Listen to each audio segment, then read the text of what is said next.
Sempena memperingati hari kelahiran junjungan besar Nabi Muhammad sallallahu alaihi wasallam, masjid, surau dan balai ibadat di seluruh negara terus bergema dengan dikir Maulidur Rasul. Semalam, Jabatan Perdana Menteri dan Kementerian Pertahanan mengadakan majlis seumpamanya.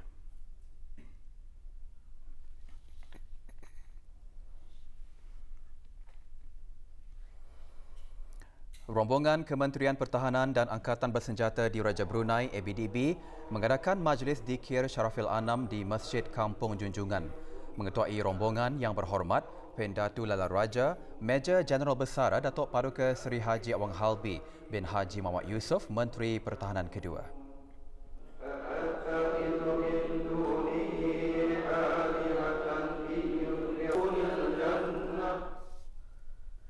Juga mengadakan majlis yang sama Jabatan Perdana Menteri dan jabatan-jabatan di bawahnya di Masjid Omar Ali Saifuddin, Bandar Seri Begawan.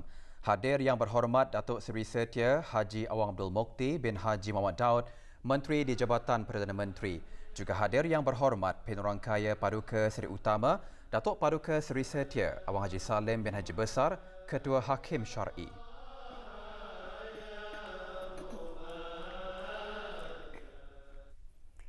Rombongan Kementerian Hal Ehwal Dalam Negeri dan jabatan-jabatan di bawahnya tidak ketinggalan mengadakan majlis dikir Maulud Nabi Muhammad sallallahu alaihi wasallam.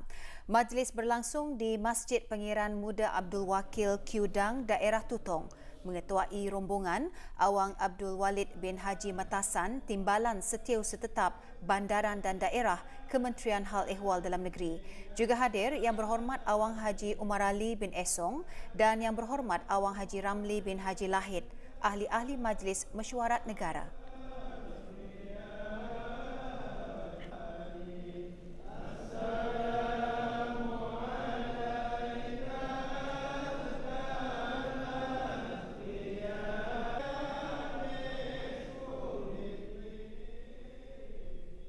Sementara itu, majlis di Pos Dakwah Kampung Selapon, daerah Temburong diserikan dengan tazkirah bertajuk Fadilat atau Kelebihan Berselawat oleh Pangeran Haji Jufri bin Pangeran Haji Hidup, pegawai dari Pusat Dakwah Islamiah. Rombongan Pusat Dakwah Islamiah bersama mualaf beserta penduduk sekitar Kampung Selapon diketuai oleh Awang Haji Abdul Rajid bin Haji Muhammad Saleh, pengarah Pusat Dakwah Islamiah. Juga diselajurkan penyerahan sumbangan daripada Yayasan Sultan Haji Hassan Al-Bolkiah kepada mualaf dan penyerahan wakaf Mushaf Brunei Darussalam bagi kegunaan Pos Dakwah Kampung Selapon.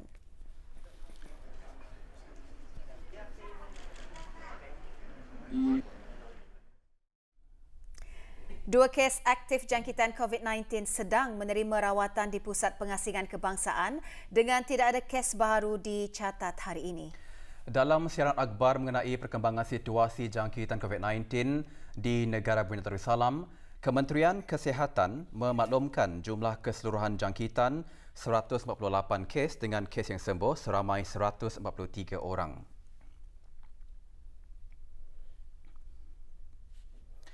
Kes terakhir jangkitan tempatan COVID-19 dilaporkan pada 6 Mei 2020, manakala jumlah kes import sejak kes jangkitan terakhir tempatan dilaporkan sebanyak 7 kes. 282 orang sedang menjalani pengasingan diri mandatori, manakala seramai 7,295 orang menamatkan pengasingan diri mandatori sejak Mac tahun ini. Dalam pada itu, 321 sampel ujian virus SARS-CoV-2 dilaksanakan, menjadikan jumlah keseluruhan ujian makmal yang dijalankan sejak Januari 2020 sebanyak 66,268. Bagi maklumat lanjut dan perkembangan terkini, layari laman sesawang Kementerian Kesihatan dan Talian Kesihatan 148. Sektor kebudayaan, kesenian dan industri kreatif tidak terkecuali dari kesan pandemik COVID-19. Ini mendorong ASEAN untuk terus menyesuaikan keadaan kepada situasi dengan memanfaatkan teknologi dan menerima norma-norma baharu dengan lebih bersepadu dalam usaha menanganinya kesan dari pandemik ini. Perkara tersebut diketengahkan oleh Yang Berhormat Major Jeneral Besar Datuk Paduka Seri Haji Amiruddin Ehsan.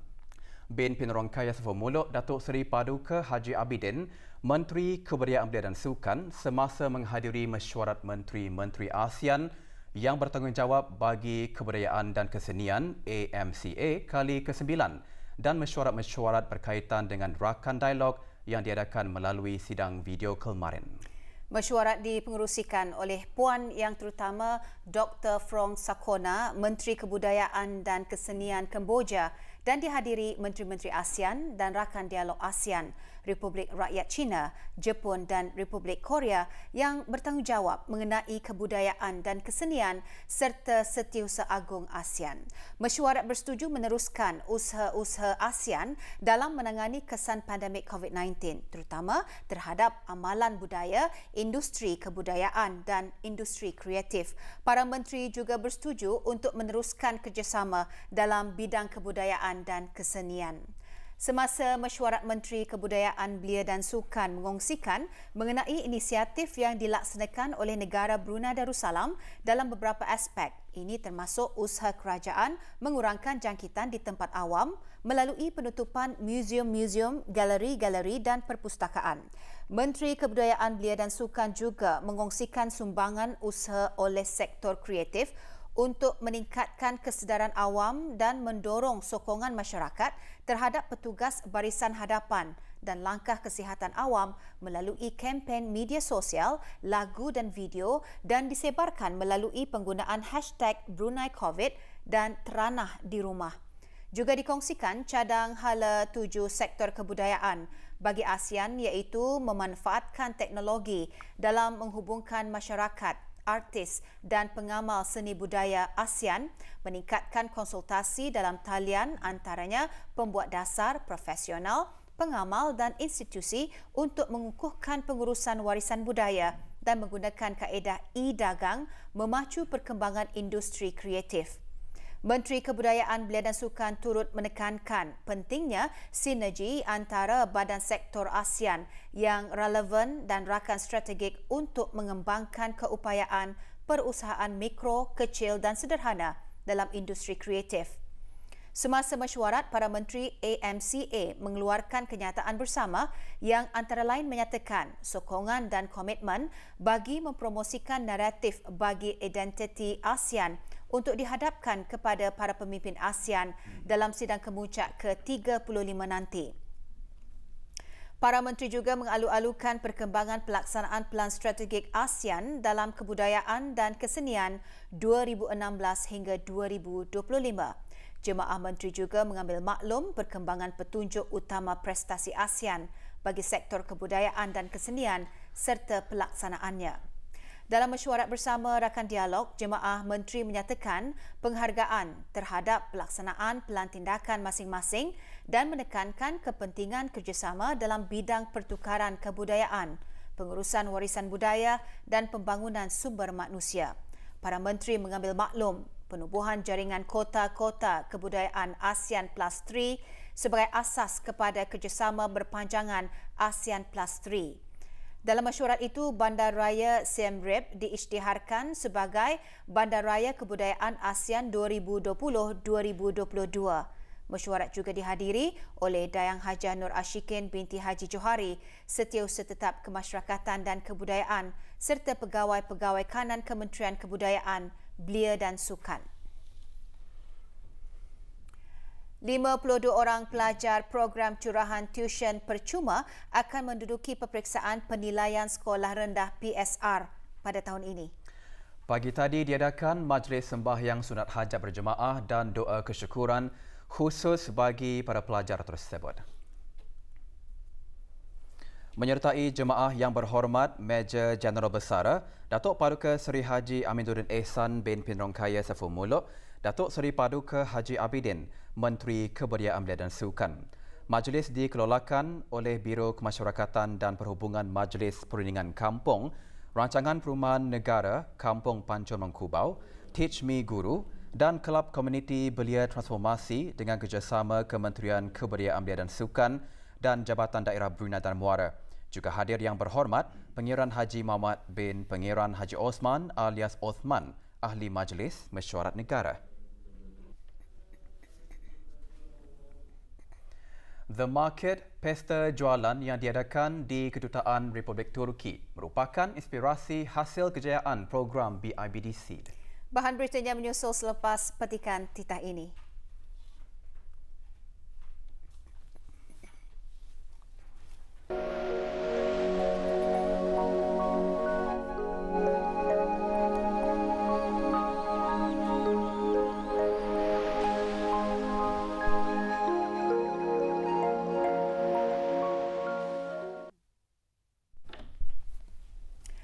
Pelbagai makanan dan barangan dijual dalam pesta jualan yang diberi nama The Market yang diadakan di Kedutaan Republik Turki di Kampung Manggis 1.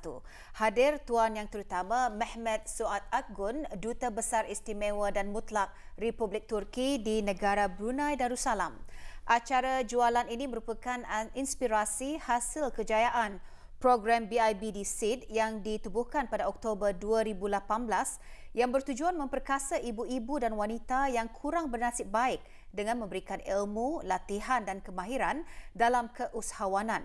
Acara ini disertai pelbagai institusi dan pertubuhan, antaranya Bersatu, BIBD Seed, Majlis Wanita Brunei Darussalam, Pertiwi dan Persatuan Kebajikan Perempuan Semata dan Pusat Bahagia Tutong. Acara sehari itu dibukakan bagi kunjungan orang ramai hingga pukul 10 malam ini.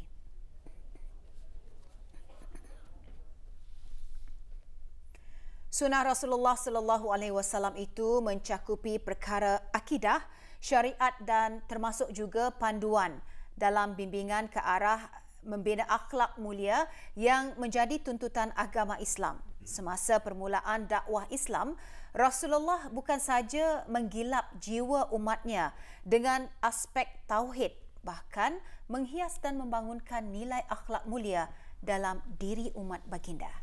Memiliki akhlak yang sangat mulia dan kehebatan akhlak baginda itu tiada tolok bandingnya. Aisyah radhiyallahu anhu menjelaskan, akhlak baginda adalah Al-Quran. Perkara tersebut antara yang terkandung dalam khutbah Jumaat hari ini bertajuk Akhlak Rasulullah sallallahu alaihi wasallam sebagai suluh dan suri teladan. Adapun yang dimaksudkan dengan Rasulullah sallallahu alaihi wasallam berakhlak Al-Quran itu ialah contoh ketaatan baginda terhadap perintah dan larangan dalam Al-Quran. Justru apa yang diperintahkan dalam Al-Quran, baginda melaksanakannya, dan apa yang dilarang dalam Al-Quran, baginda pasti meninggalkannya. Manakala perwatakan dan kepribadian baginda juga berasaskan Al-Quran, seperti bersifat pemalu, pemurah, berani, pemaaf, tidak suka bermusuhan dan lain-lain lagi sifat mulia. Jamaah yang dirahmati Allah, begitu indah dan mulianya akhlak Rasulullah sallallahu alaihi wasallam. Justru sudah sewajarnya kita selaku umat Islam mencontohi akhlak baginda. Janganlah dibiarkan keindahan dan kemuliaan akhlak baginda itu sekadar menjadi bahan bacaan ataupun cerita sahaja. Akan tetapi akhlak baginda itu hendaklah dijadikan sebagai suluh dan suri teladan sekaligus mengaplikasikannya dalam kehidupan kita seharian. Perlu diketahui bahawa berakhlak mulia dan berpekerti baik itu merupakan faktor utama dalam membina ummah atau membangun satu-satu bangsa. Oleh itu, tatkala kita meniti arus pembangunan, maka pembentukan akhlak yang mulia sayugia janganlah diketepikan. Ini kerana dalam setiap pembangunan antara faktor yang amat penting ialah jenteranya, iaitu sumber tenaga manusia yang menggerak dan melaksanakan pembangunan itu sendiri. Oleh itu, meskipun telah tersedia segala prasarana maupun peruntukan bagi melaksanakan pembangunan tersebut, akan tetapi jika jentera dan penggerak itu sendiri tidak memiliki ataupun tidak mempunyai akhlak yang mulia seperti keikhlasan, kejujuran, bertanggungjawab dan berdedikasi, maka akan timbullah kepincangan yang mengakibatkan kemajuan dan pembangunan itu tergendala, lambat terlaksana ataupun gagal sama sekali. Bidang keusahawanan dalam pelbagai bidang perniagaan masih banyak diperlukan dan ia perlu dilihat sebagai satu peluang oleh rakyat di negara ini. Mungkin disebabkan kurangnya minat melibatkan diri dalam bidang itu dan sikap mencari jalan mudah dengan memberikan kesempatan menggunakan lesen perniagaan tempatan kepada pengusaha luar, maka timbulnya lesen disewakan dan diambil kesempatan oleh pengusaha luar. Berucap semasa majlis menandatangani memorandum persefahaman antara Dewan Perniagaan dan Perusahaan Melayu Brunei DPPMB dan LifeWire Sdn Bhd, Yang Berhormat Awang Haji Abdul Hamid alias Sabli bin Haji Arsad, Ahli Majlis Mesyuarat Negara selaku Yang di-Pertua DPPMB, menjelaskan agensi kerajaan telah membuat beberapa langkah positif dalam menangani mengurangkan pengangguran dengan memberikan peluang perniagaan kepada pengusaha-pengusaha tempatan. Telah dan sedang diusahakan oleh syarikat korporat seperti Shell, bank dan syarikat-syarikat lain seperti Ayat Usahawan, Seed, Incubator, mentoring dan lain-lain. Semoga lebih banyak lagi syarikat-syarikat lain akan memberikan sokongan program-program membangunkan keusahawanan dan memberikan peluang pekerjaan kepada anak-anak tempatan. Membina ilmu dalam mengikuti kursus-kursus akan banyak membantu dalam perniagaan. Umur bukanlah jadi halangan. Yang penting sekali ialah kemahuan dan mahu berjaya. Menandatangani pihak DPPMB, Awang Haji Abdul Rahman bin Haji Sirat, Setiausaha Agung DPPMB, sementara LifeWire diwakili oleh Dayang Haja Rosita binti Haji Hassan, pengurusi LifeWire Sdn Bhd dan pengurus In-Country Value Syarikat Minyak Brunei Shell Sdn Bhd.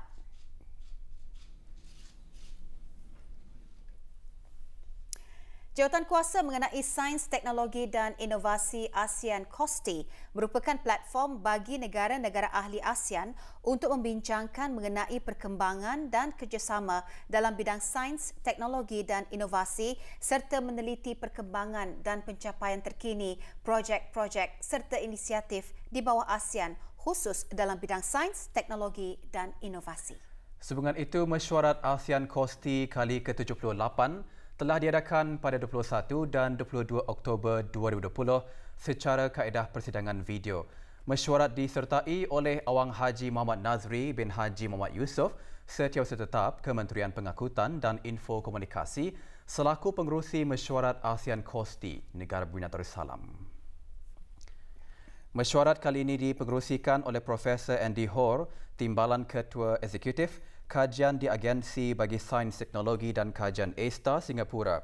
Antara yang dibincangkan termasuk mengenai ulasan pertengahan tahun bagi Pelantindakan ASEAN mengenai sains, teknologi dan inovasi APASTI 2016-2025 dan kerjasama mengenai COVID-19, inisiatif infrastruktur perkongsi, perkomputeran berprestasi tinggi, HPC ASEAN dan nota konsep industri revolusi keempat.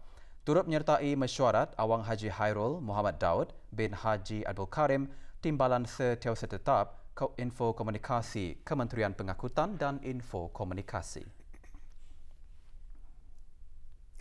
Majlis Kebangsaan Keselamatan Jalan Raya MKKJR lewat petang kemarin mengadakan solat sunat hajat membaca ratib Al-Atas dan solat fardu asar berjemaah. Majlis berlangsung di Surau Lapangan Terbang Antarabangsa Brunei.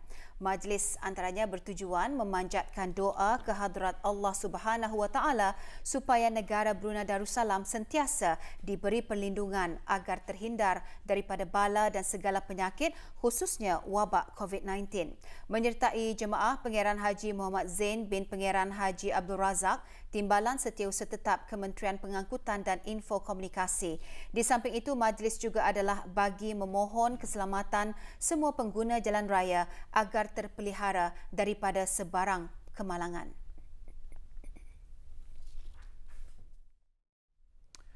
Sejak Januari hingga 12 Oktober 2020, seramai 310 orang memeluk agama Islam di seluruh negara, 149 orang daripadanya dari daerah Brunei dan Muara. Bilangan itu bertambah lagi apabila seorang perempuan bangsa Iban melafazkan 2 kalimah syahadah semasa majlis pengislaman pagi tadi. Liati anak Jelidi berumur 19 tahun dikenali sebagai Nurliati Akilah binti Jalidi. Hadir Awang Haji Abdul Rajid bin Haji Muhammad Saleh, Pengarah Pusat Dakwah Islamiah. Akan mengajar mengenai dengan basic asas. Dalam meningkatkan kesedaran serta menimba ilmu pengetahuan mengenai faktor-faktor penyebab kanser khususnya kanser payudara, pagi tadi kumpulan isteri menteri-menteri Kabinet, timbalan-timbalan menteri, setiausaha-setiausaha tetap, timbalan-timbalan setiausaha tetap dan ahli-ahli bersekutu mengadakan lawatan ke Pusat Pakar Pantai Jerudong PJSC.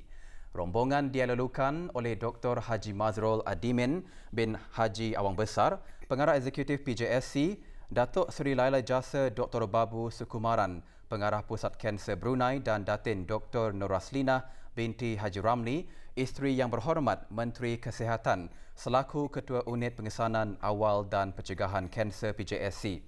Mengetuai rombongan Datin Paduka Dayang Hajah Jahrah binti Haji Muhammad, pengerusi dua kumpulan berkenaan. Semasa lawatan, rombongan diberi taklimat mengenai perkhidmatan yang disediakan di samping berpeluang mengetahui lebih dekat mengenai kanser payudara dan kepentingan pengesanan awal. Juga dikunjungi galeri lukisan yang dihasilkan oleh para pelukis tempatan untuk dijual bagi tujuan amal dalam menyokong usaha-usaha mengesan dan mencegah kanser.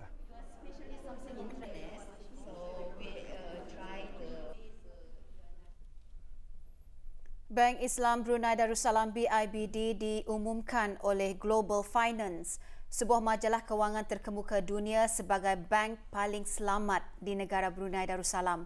Pemilihan bank-bank adalah melalui satu penilaian bagi kadar mata wang asing jangka panjang dari Moody's, Standard & Poor's and Fitch dengan jumlah aset bagi 1,000 bank-bank terbesar di seluruh dunia.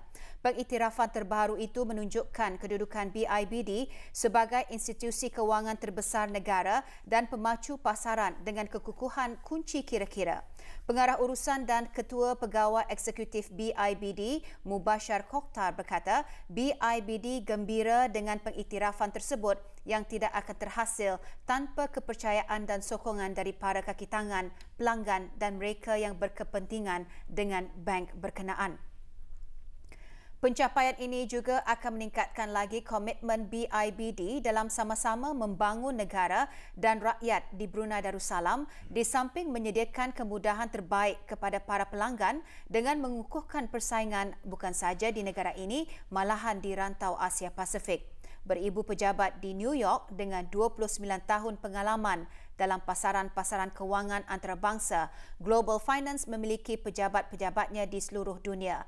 Joseph Giaraputo, Pengarah Penerbitan dan Penyuntingan Global Finance berkata, bagi keseluruhan tahun 2020, dunia berdepan dengan pandemik COVID-19, kejatuhan teruk dalam aktiviti ekonomi dan dalam beberapa kes kekacauan sosial sebagai isu genting. Perkembangan-perkembangan tersebut secara signifikannya memberikan impak terhadap nilai kredit bank. Lebih mengejutkan, kedudukan bank-bank terbesar dunia tersenarai dalam bank-bank paling selamat di dunia itu rata-ratanya adalah stabil dan sekaligus memudahkan syarikat-syarikat, para pelabur dan individu untuk memilih bank-bank dalam berurus niaga. Institut Pengajian Dasar Universiti Brunei Darussalam akan menganjurkan simposium takbir urus Islamik tahunan ke-6 pada 8 November depan. Simposium adalah kerjasama antara institut berkenaan dan Pusat Pengajian Islamik Sultan Omar Ali Saifuddin. Para peserta akan dapat mengikuti simposium berkenaan melalui dalam talian.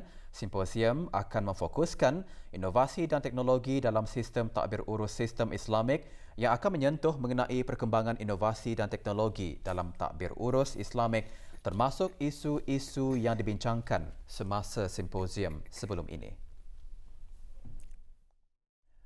Mugwort Premium Tea dan Mugwort Crackers disenaraikan sebagai salah satu produk di bawah program Satu Kampung Satu Produk bagi Mukim Pekan Belaid. Produk yang dihasilkan dari tanaman herba mugwort iaitu ulam raja dari Brew Herbal Farm mempunyai banyak khasiat untuk kesihatan dan berpotensi untuk dikembangmajukan dalam meningkatkan lagi produktiviti negara. Bermula dengan penanaman herba di kawasan rumah bagi kegunaan sendiri, Elizabeth Chu, pemilik Brew Herbal Farm, kini mampu berbangga kerana hasil tanaman herbanya semakin mendapat sambutan dalam kalangan masyarakat di negara ini. Antara jenis herba lain yang ditanamnya, ekor angin bunga telang dan selasih. Bahan ini antara yang dimuatkan dalam berita ekonomi Ahad ini.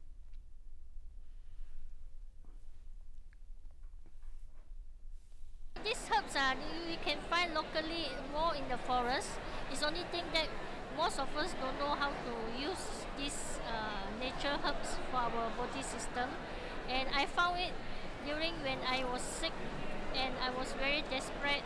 So I have knowledge of herbs from when I was young. I was in the medical shop as a helping assistant to my grandfather, and I feel I'm better, healthy, and more energetic. Latihan keselamatan permata hijau di kawasan Jambatan Sultan Haji Omar Ali Saifuddin akan diadakan pada 26 Oktober 2020 pukul 10.30 malam hingga selesai. Latihan melibatkan Jabatan Bomba dan Penyelamat bersama agensi-agensi berkenaan. Kawasan yang digunakan semasa latihan tersebut, kawasan jambatan selepas Eastern Channel Bridge, Twin Tower dan berdekatan Pulau Kitang. Sehubungan itu, orang ramai dinasihatkan agar tidak merasa cemas dan tidak mendekati kawasan berkenaan semasa latihan keselamatan dijalankan. Dalam menguatkuasakan akta dan peraturan imigresen, akta dan peraturan pasport dan memastikan ianya dipatuhi serta usaha bagi mengesan pesalah imigresen, 2 perempuan warga negara asing dikeluarkan pas khas dan seorang lelaki ditahan semasa operasi Pumpong JIPK 136/2020. Mereka dipercayai melakukan kesalahan imigresen dan akan disiasat di bawah Akta dan Peraturan Imigresen Penggal 17 atas kesalahan menyalahgunakan syarat-syarat pas imigresen. Manakala 2 surat panggilan dikeluarkan kepada majikan sewaktu operasi dijalankan untuk melapor ke bahagian penguatkuasa undang-undang JIPK bagi membantu siasatan. Operasi dijalankan oleh bahagian penguatkuasa undang-undang, Jabatan Imigresen dan Pendaftaran Kebangsaan JIPK Bandar Seri Begawan di 2 buah lokasi berbeza, iaitu sebuah kedai menjual alat-alat perkakas dan pasar buah-buahan dan sayur-sayuran di Mukim Sengkurong.